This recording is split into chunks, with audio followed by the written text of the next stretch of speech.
and we're going to move straight into our third and final presentation for today, and that's from Steve Pascoe, a disaster recovery mentor, who'll be presenting Black Saturday to Black Summer, mentoring local leadership for recovery.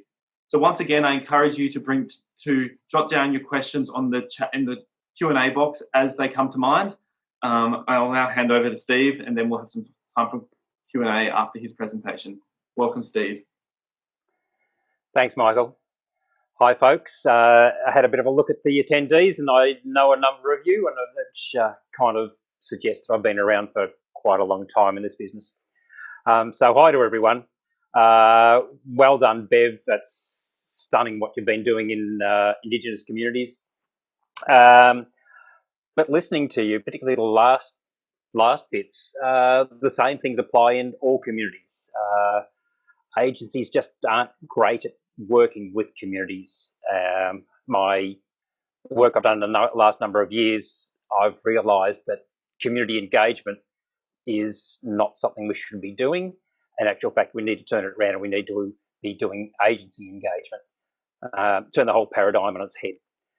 Anyway, that's a bit of what I'll talk about.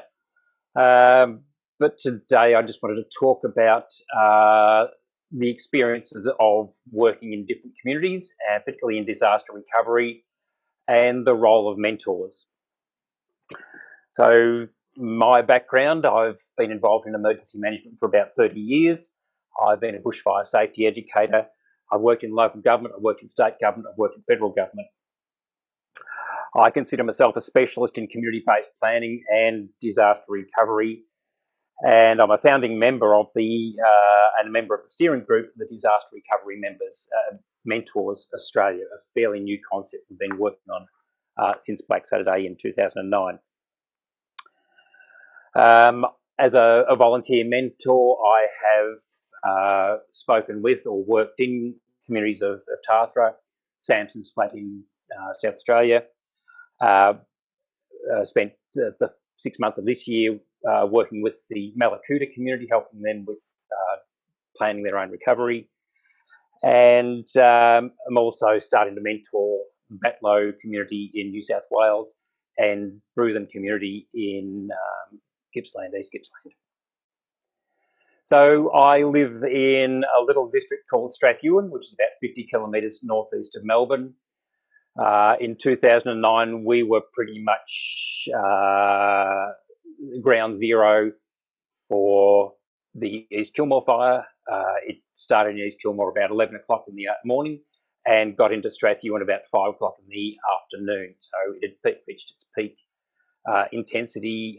Everything had come together, and it was a pretty devastating impact on Strathewen.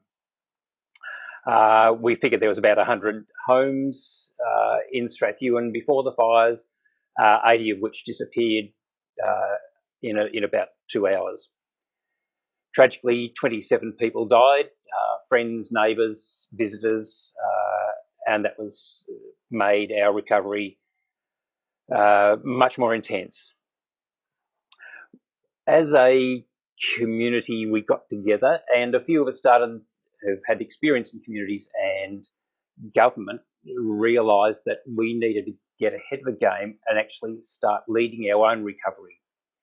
That if we waited for government to do it for us, it would take too long, it would be too late, and it'd probably be the wrong thing. So we got going, set up a disaster recovery, a community recovery association. We formed an incorporated association, had a formally elected committee, and we set ourselves a timeline of 3 years. Over last year, I spent a bit of time in Malakuta and built some relationships with community leaders, helping them work on community-based bushfire fuel management planning. So bringing the agencies into the community and working on a joint plan for how they might reduce the risk to Malakuta community. Next slide, please. So last year I spent a bit of time working with them. On New Year's Eve, last year. A very significant fire burnt into and through Malakuta. 140 houses were lost. The abalone factory, which is the major employee in town, was lost. However, the town centre survived and the majority of houses. With a background in disaster management and some linkages to other agencies, I started having a chat with John Richardson at Red Cross about whether I might be of use in Malakuta, whether we could arrange that for me to get in. Malakuta was completely locked off. The roads were closed. The only access was by air. We struggled for a little while to justify recovery specialists being moved into Malakuta. Finally, Kate Siebert of Red Cross, the Victorian operations manager, was able to get me on a plane, and 14 days after their fires went through Malakuta, I was able to be flown into that town. Fires were still going. There was still lots of smoke. There was still lots of stuff going on. I was a little bit worried about a shiny bum expert from town turning up in Malakuta and whether that would be appreciated or whether I'd find a bit of resistance. But in actual fact, I was very warmly welcomed, and that there was a very positive experience of a third party being able to come into Malakuta or into a fire-affected town and actually help out, not damaged, not stressed, not traumatised by the actual event, but able to be kind of independent and unimpacted so that I could help out. I met with a group of people that I'd been working with last year, excellent community leaders, good respect of the township, and talked with them about the Strathewen experience and what we were able to achieve and whether that might be suitable for Malakuta. I left it up to them whether I just basically told stories. They thought that it probably would work for Malakuta, so we set about developing that as a model for Malakuta. Within 3 days, the little group, the planning group, and we called them the thinking group because they had no authority to plan. No one had elected them. No one had told them they were allowed to do it. They just got on with it and started things happening. But because they had no authority to do anything, they needed someone to give them some auspice or to say that, yeah, it's okay. So within 3 days, they had organised a meeting of representatives from all the community organisations within Malakuta, of which there was about 40. We expected 5 to 10 people turn up, 60 people turned up. So it was obviously very real for them, very keen to get something happening and very keen to have a coordinated effort for the township and the recovery of the township. We took it to that group of elected representatives, and they were president of the school council and the chairperson of the Lions Club, land care, surfers, a whole bunch of different community organisations. We spoke to them of the idea, a concept of a community-led recovery process, of an incorporated association, of an elected committee, and they thought that that would be useful and gave the thinking group the auspice to keep going. So over the next couple of weeks, we developed up a model for Malakuta, how that would work. And once we had that going, we took it back to that same group of community organisation representatives for their advice, for them to direct it in ways that they think might work better, and seek their endorsement. And basically the question was, do we keep going or do we give up now and go home and just let whatever happen, happen?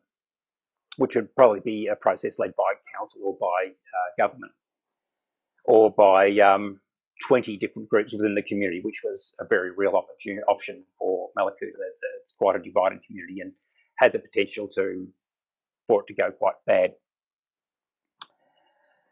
Once that group of elected representatives had endorsed the process, we set about taking it to the broad community. Over a couple of weeks, we did the thinking group did a lot of communication. They sat in the main street of Malakuta and talked to people. They folded leaflets and put them in everyone's postbox. Went in the local newsletter. They talked to people. The elected representatives of community organisations spoke with their teams and with their organisations, and we got that going. We set ourselves up for a whole of community meeting, expecting maybe 100 people to turn up. We got there to the golf club, which was the largest facility in town to hold 100 or so people. We ended up with over 500 people in the golf club meeting room and outside. So it was a great response, and clearly a very interested community and very keen to see what was going on and where we might be going. At that community meeting, we had papers so the purpose of the meeting was to form a community recovery association. And that was the proposal. That was the only question at the end of the night. Do you want to form a community recovery association? And then ask for people to put their hands up. And it was overwhelming. The whole room just stood up. That's a picture of the golf club meeting room, over 500 people. So interestingly, the communication and the publicity have been so good that as people were coming into the meeting, they were actually signing membership forms for the Recovery Association. By the end of the meeting, I think we had 200 members of the association. Over the next few weeks, it built up to now. There are over 800 community members of the Community Recovery Association.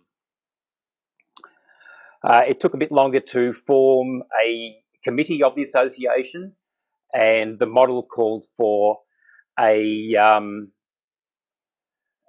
formally elected committee, not just a show of hands at a meeting. I'd seen that happen, and that went quite bad. It wasn't just about a group of people who thought they were leaders stepping up and taking over. I've seen that go really, really, really bad. So a formally elected committee is really quite important for the leadership of that community recovery process. The Victorian Electoral Commission stepped in and ran that election for them, so it was beyond reproach. It was very transparent, a very clear process, and ultimately elected 12 committee members out of 40 nominations. Tremendous cross-section of the community on the committee, ages from 22 to 70, and extraordinarily half women and half men. And I reflect that perhaps if our parliaments could achieve the same thing, we would be a different and better country. After the election of the committee, there was a wave of excitement went through the town, which we hadn't expected. So everyone was very keen to do well, for the community to be led well, and to have control over their destiny. So how does community-led recovery process work best? It needs to be initiated and led by respected community leaders. It can't be just someone who turns up. It can't be someone who's chasing their own agendas. It needs to be really good community leaders, and they will emerge. Our own experience in Strathewen was that people who had never been involved in community leadership before, had just lived on their own properties, kept themselves, had great experience in management and other things, and they stepped up to lead our community. Community decision making is critical. As Bev said, the local people know stuff, and they know what they need, and they know how to do it. They just need to be given allowed to get on with it and supported to do it. It needs to be open and transparent.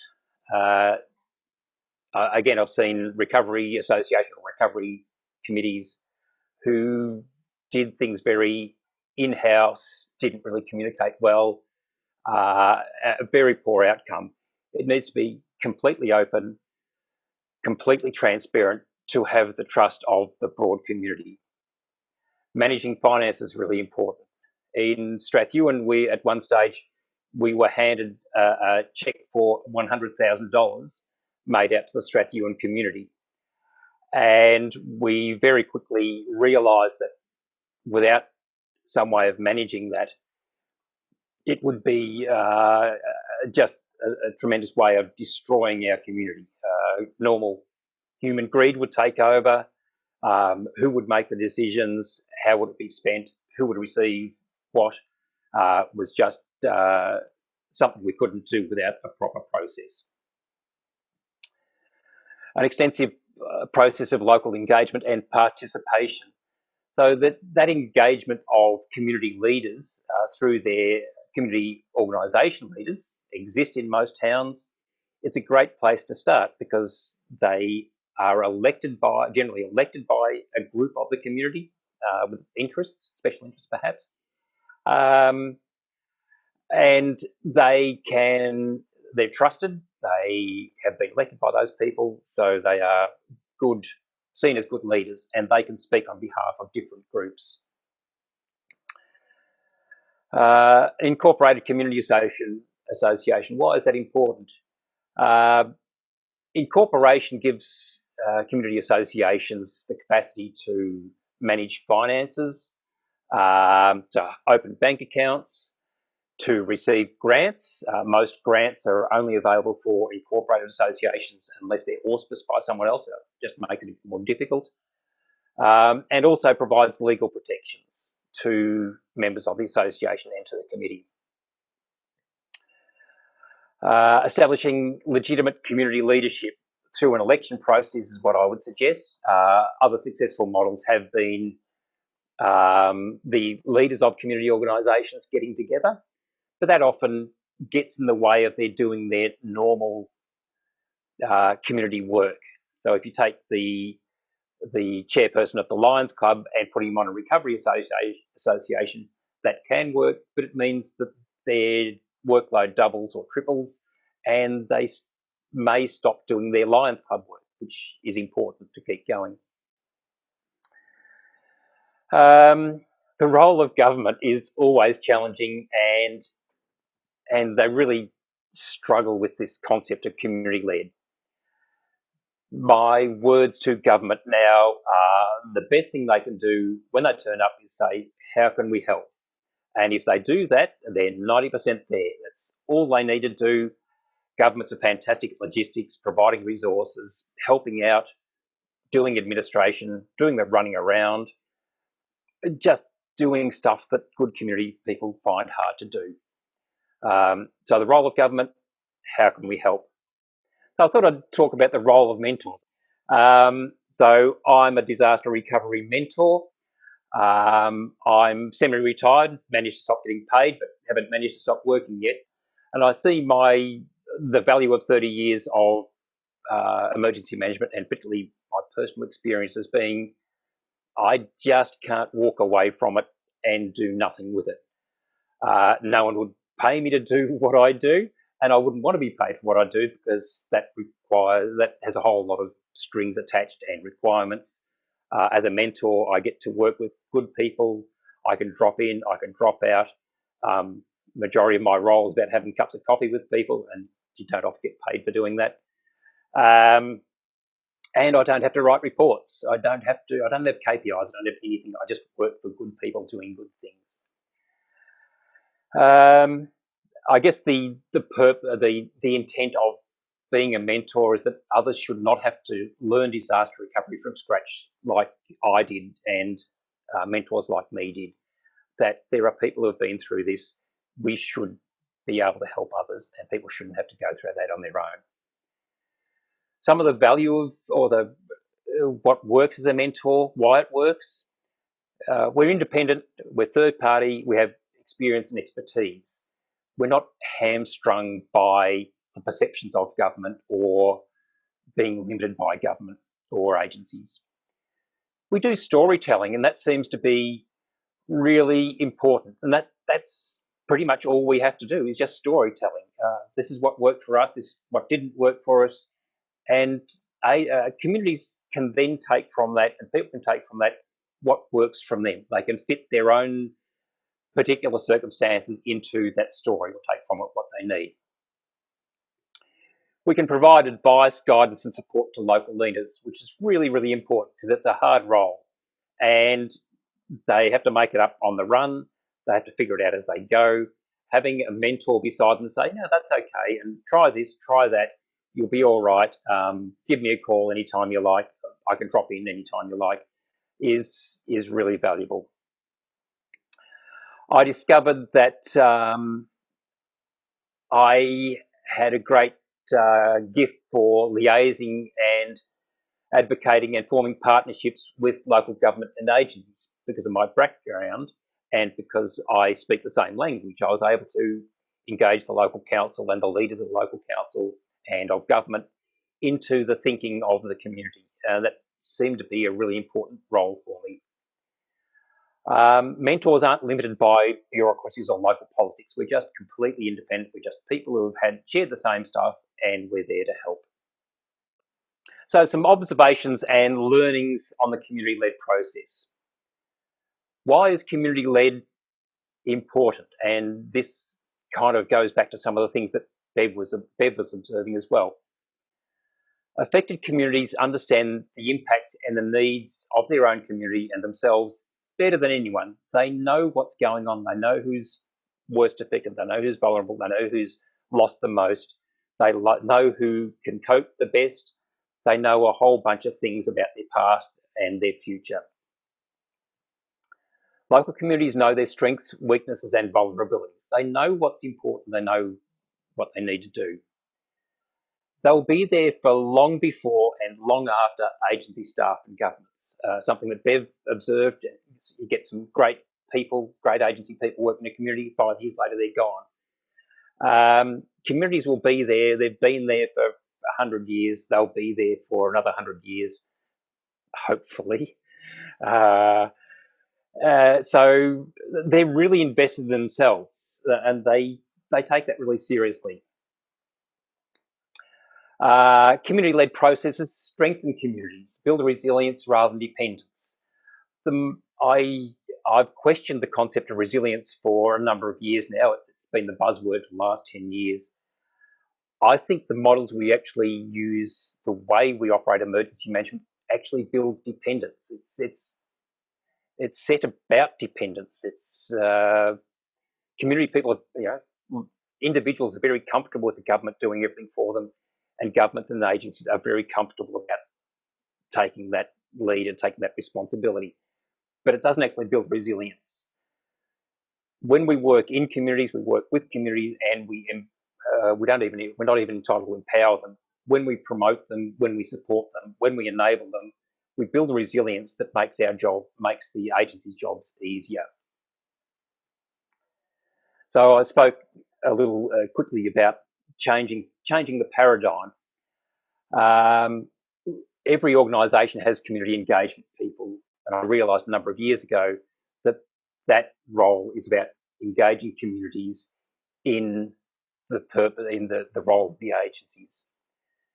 Turning it around and engaging agencies in communities is really critically important and changes everything. Really uncomfortable for a little while for the agency folk, but after a while they realise that the sharing the risk, sharing the responsibility, sharing the actions is just a sweet way to go.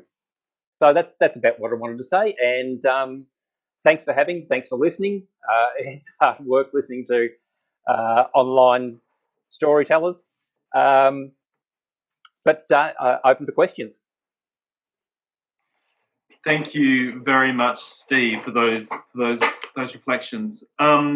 Unfortunately, we've come right on full time. We had to finish up at 3:25 p.m. We've gone a few minutes over, so we're not going to have time to go to the questions. There's been some great interaction on the question forum, so I know there'll be opportunity to pick them up in our afternoon tea and outside of the event today. So I just want to thank our four presenters for everything they've contributed this afternoon. It's been a really rich conversation, and for me, what's really stood out to me was just the strong theme of how valuable bottom-up approaches are, and how they clearly, in three very different contexts, have led to really significant and tangible change. And I love it, a phrase that came up, I think, in all three as well, is for those of us who come from government agencies, having that openness to simply ask the question, how can we help? I think came through really strongly. It's been my absolute pleasure to host you all this afternoon and our speakers, and I look forward to seeing you with a cup of tea shortly.